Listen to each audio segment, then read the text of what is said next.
Hello learners, I'm Dr. Poonam Agrawal and I'll be discussing in this video regarding glycolysis, important steps, and the focus in this lecture will be on difference between aerobic and anaerobic glycolysis. Glycolysis is the pathway which occurs in both aerobic as well as anaerobic condition. Even if the oxygen is not available in the cell and the mitochondria is not available in the cell, the glycolysis still goes on, still glycolysis produces some amount of ATP. So glycolysis pathway is the unique pathway which occurs in aerobic as well as anaerobic conditions. So let's see what is glycolysis, how the steps are there, and then I'll be focusing on difference between aerobic and anaerobic pathway. In glycolysis, the glucose is acted upon by many enzymes, and all the steps of glycolysis is cytosolic. It's a purely cytosolic process. It's a cytosolic pathway. It's a purely cytosolic process. Whether it is aerobic or anaerobic glycolysis, all the steps are occurring in the cytosol. And the main purpose of glycolysis is ATP production. Whether it is aerobic or anaerobic glycolysis, it results in some net gain of ATP, which I'll be telling you that in aerobic condition, the total ATP is going to be 9 and net ATP is going to be 7. And in anaerobic condition, the number of ATP produced will be less. The total ATP produced will be 4 and net ATP produced will be only 2. So let's talk about the steps of glycolysis. Now, the glucose in the cytosol is converted to glucose 6-phosphate, which is next converted to fructose 6-phosphate. This fructose 6-phosphate next is modified and getting phosphorylated, converted to fructose 1,6-bisphosphate. All these compounds are 6-carbon compounds. After this fructose 1,6-bisphosphate, this compound is breaking into two trioses to 3-carbon compound. One is DHAP, which is dihydroxy acetone phosphate, which is a triose having 3 carbon. Another 3-carbon compound which is formed is glyceraldehyde 3-phosphate. What is that? That is glyceraldehyde 3-phosphate. This is another triose having 3 carbon. Then we have enzyme which can interconvert these two, and in the next step of glycolysis, this glyceraldehyde 3-phosphate is utilized. This 3-phosphate is utilized, which is next converted to 1,3-bisphosphoglycerate. 1,3-bisphosphoglycerate, which you can call it as 1,3-BPG. This 1,3-bisphosphoglycerate is converted to 3-phosphoglycerate, which is next converted to 2-phosphoglycerate. These all are 3-carbon compound. In fact, after glyceraldehyde 3-phosphate, all the steps will produce the intermediate which are 3-carbon compound. So 1,3-BPG, 3-PG and 2-PG, they all are 3-carbon compound. This 2-phosphoglycerate is converted to phosphoenol pyruvate, which you can call it as PEP. Phosphoenol pyruvate, which is next converted to pyruvate, enolic form of pyruvate. This enolic pyruvate is next converted to ketotic pyruvate.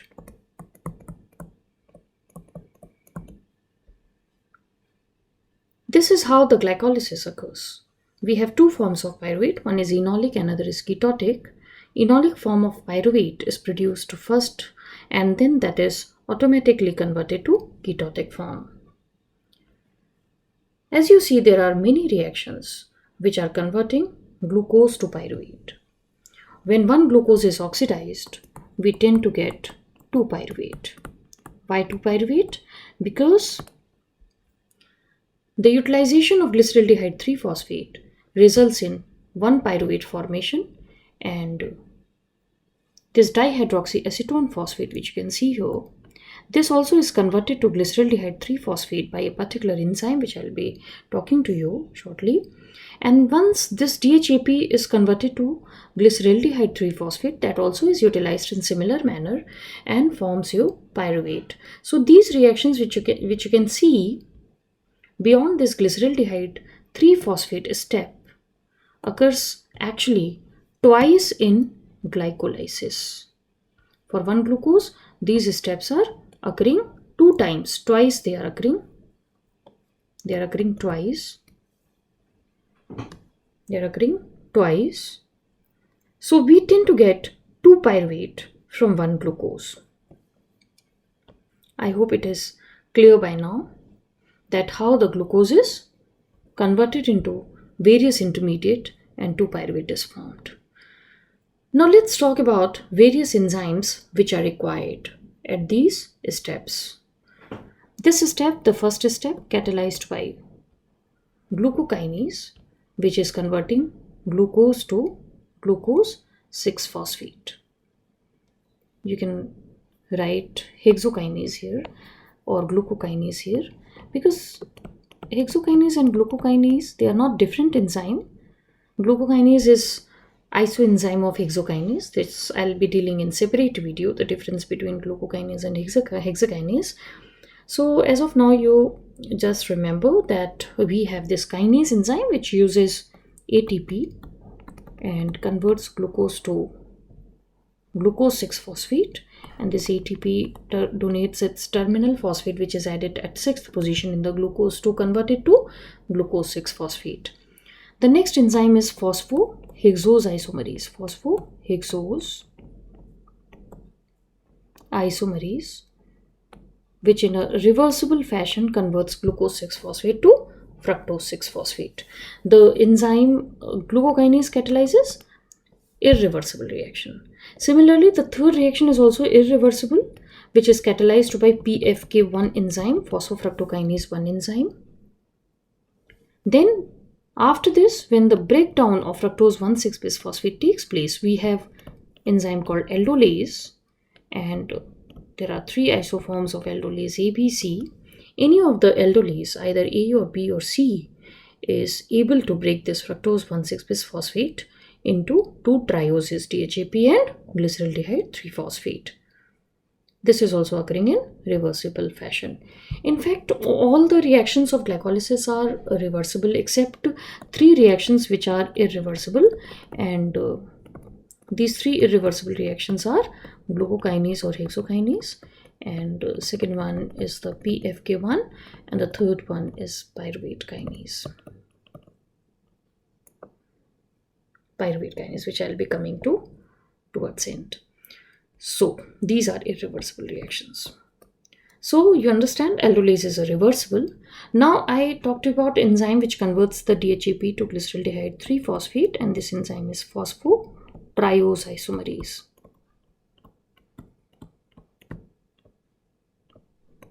Now we have next enzyme called dehydrogenase, that's a glyceraldehyde 3-phosphate dehydrogenase enzyme.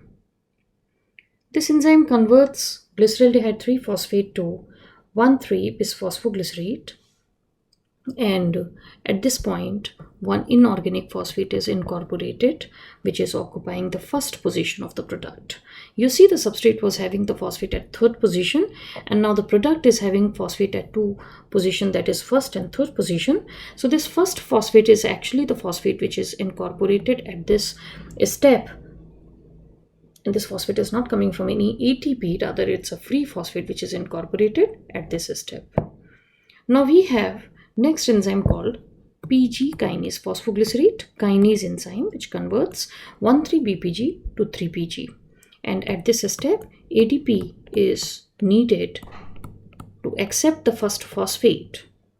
So ADP is taking the first phosphate, which is converting it to ATP, and leftover material will be 3-phosphoglycerate.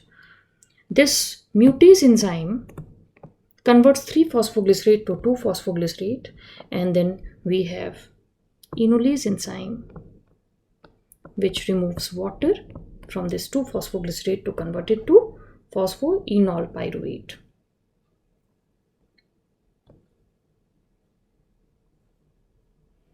Then we have pyruvate kinase enzyme, which converts phosphoenol pyruvate to enolic pyruvate, and the enolic to ketotic conversion is a spontaneous process where you don't need any enzyme. It's a non-enzymatic process. Now all these reactions are reversible. Spontaneous conversion is reversible, enolase is reversible, mutase is reversible, PG kinase step is reversible, dehydrogenase step is reversible, phosphotriose isomerase is reversible. As I told you, there are only 3 reactions which are irreversible. One is glucokinase, another is PFK1, and third one is pyruvate kinase, which is irreversible. Where is pyruvate kinase? Pyruvate kinase is over here, which is irreversible enzyme. Now, if we talk about the statistics, the ATP consumption and production, you should see there are 2 steps where the ATP is consumed. One I have already told you at glucokinase step, and which is converting glucose to glucose 6-phosphate. And the next step where the ATP is consumed is the PFK1 step, where ATP is consumed and is converted to ATP. So we have consumption of 2 ATP when the glycolysis is taking place. And when we talk about production of the ATP, let's see where all there are production of ATP. The glyceraldehyde 3-phosphate dehydrogenase step, glyceraldehyde 3-phosphate dehydrogenase step produces NADH. Because the coenzyme of this glyceraldehyde 3-phosphate dehydrogenase is NAD, and after dehydrogenation, it provides the hydrogen to NAD so as to form NADH. Because this reaction is occurring twice for each glucose, we write down 2 NADH at this point. Then further we see that PG kinase step produces 1 ATP once the reaction is occurring only once, but as you know, the reaction is occurring twice for 1 glucose, so this PG kinase step also produces you 2 ATP. Pyruvate kinase is the next level where we tend to get ATP. So ATP is required, and that's going to produce you ATP. So this ATP also is produced 2 in number, because this reaction pyruvate kinase is also occurring twice for each glucose. So if you see 2 plus 2, we have 2 plus 2. We have 4 ATP gain at the level of substrate, and that's called substrate level phosphorylation. This is called substrate level phosphorylation. Whether it is aerobic or anaerobic glycolysis, we have 4 ATP production at this substrate level phosphorylation. We have 2 places which we call as a substrate level phosphorylation. First substrate level phosphorylation is catalyzed by PG kinase, and second substrate level phosphorylation is catalyzed by SLP, substrate level phosphorylation, catalyzed by pyruvate kinase enzyme. So there are 2 substrate level phosphorylation where ATP is directly produced in glycolysis, and that is the beauty of this pathway. We have only 3 reactions where direct ATP can be produced by the reaction itself without the involvement of electron transport chain and ETC and oxygen molecule. And those 3 reactions are 2 in glycolysis, which I have just told you, pyruvate kinase and PG kinase, and 1 reaction is there in the TCA cycle, which I'll be discussing with the TCA cycle, The succinate thiokinase step is the third reaction of substrate level phosphorylation, where directly we talk about the production of GTP or ATP. So this is the beauty of this pathway, that without the need of oxygen, these substrate level phosphorylation, they produce ATP. So we have consumption of 2 ATP, production of 4 ATP, and in addition we have also the gain of 2 NADH at glyceraldehyde 3-phosphate dehydrogenase step. So this in a nutshell is the step of glycolysis, the enzymes which are catalyzing these reactions, and we have seen that pyruvate is produced. This pyruvate will be oxidized further in mitochondria if the cell is having oxygen and cell is having the mitochondria. If both are simultaneously present, this pyruvate will go to the mitochondria for further oxidation, which I'll be discussing in the next video. But now let me tell you a few more points before I go to the difference between aerobic and anaerobic. Let's complete this ATP production. Now, depending upon the status of the cell, whether the cell is aerobic cell or anaerobic cell, the NADH weight is decided. When I say aerobic cell, as far as the glycolysis is concerned, I mean to say that cell is having mitochondria with its electron transport chain and it's using the oxygen. When I say anaerobic cell, I mean to say that cell is not having mitochondria and hence not having electron transport chain, and the oxygen is not consumed there. So that is an aerobic cell as far as the glycolysis is concerned. If the mitochondria is not there, obviously the oxygen consumption will not be there, and that becomes an anaerobic cell. There are chances that cell is having mitochondria, but it's not getting the oxygen for some reason. So again, that case, we have anaerobic condition as far as the glycolysis is concerned. So in nutshell, I mean to say that whether you call it as aerobic or anaerobic, it depends upon the simultaneous presence of oxygen and mitochondria. If both are present simultaneously in a cell, it's an aerobic cell. And if either of these two factors is absent in a cell, we call it as anaerobic cell. Now this aerobic and anaerobic condition decides the destiny of this 2 NADH which is produced in glycolysis. So let's write here.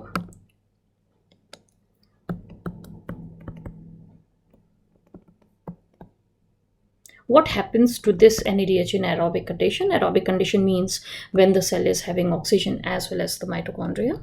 That case, this NADH enters the mitochondria and in electron transport chain, it produces 2.5 ATP each. So if 2 NADH is there, we tend to get 5 ATP. If the malate aspartate shuttle is utilized in the transportation of reducing equivalent of this NADH, I'll be discussing the shuttle, which is malate aspartate shuttle and glycerophosphate shuttle, which is important to transfer the reducing equivalent from cytosolic NADH to mitochondrial coenzyme. This I'll be dealing in some other lecture. So as of now, you remember that if the aerobic condition is there, liver tend to gain 5 ATP out of this 2 NADH in electron transport chain. But what in anaerobic condition? In anaerobic condition, this NADH is not able to enter in the mitochondria because either the mitochondria is not there, or even if the mitochondria is there, oxygen is not available to utilize the NADH. So in that case, this NADH is utilized in the cytosol itself. We'll see how this NADH is utilized in cytosol itself. We'll see how. So before I tell you how this NADH is utilized in the cytosol in the anaerobic condition, let's complete the calculation of ATP in aerobic condition.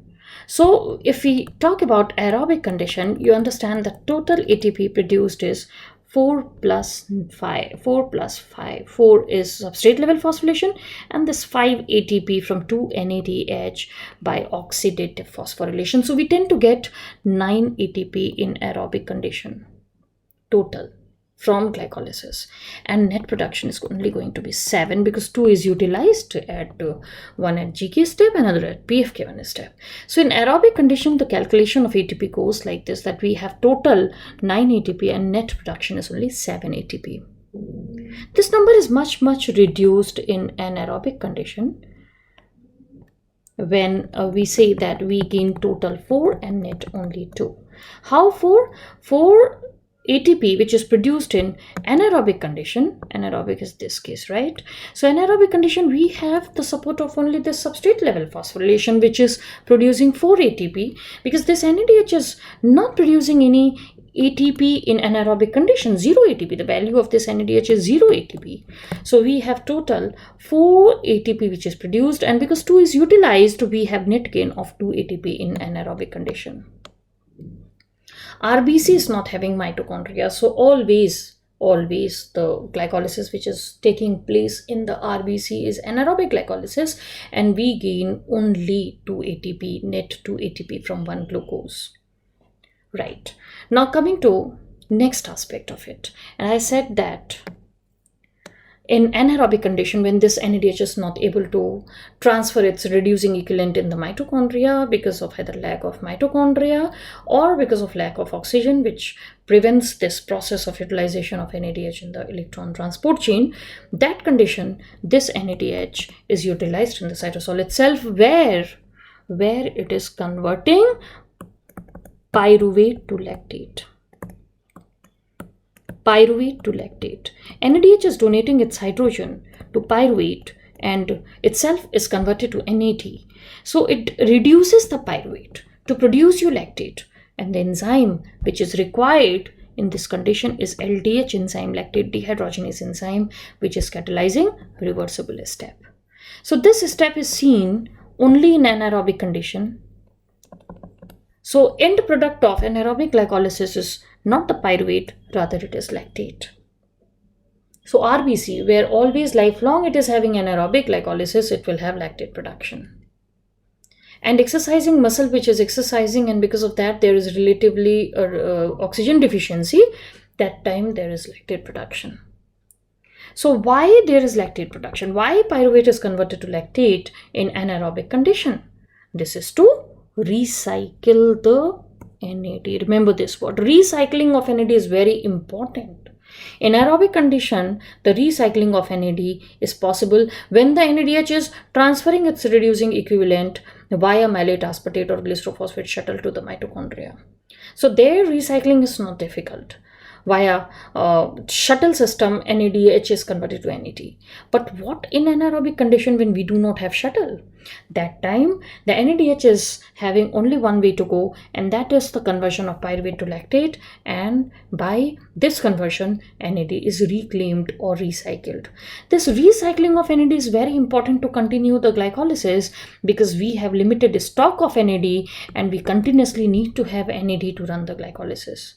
As soon as the stock of NAD is abolished in the cytosol, the glycolysis comes to a halt. Because of lack of NAD, the glycolysis is not going to take place. So to have the continuous glycolysis in the cell, we need to have continuous supply of NAD, and this NAD is reclaimed in anaerobic condition only via conversion of pyruvate to lactate.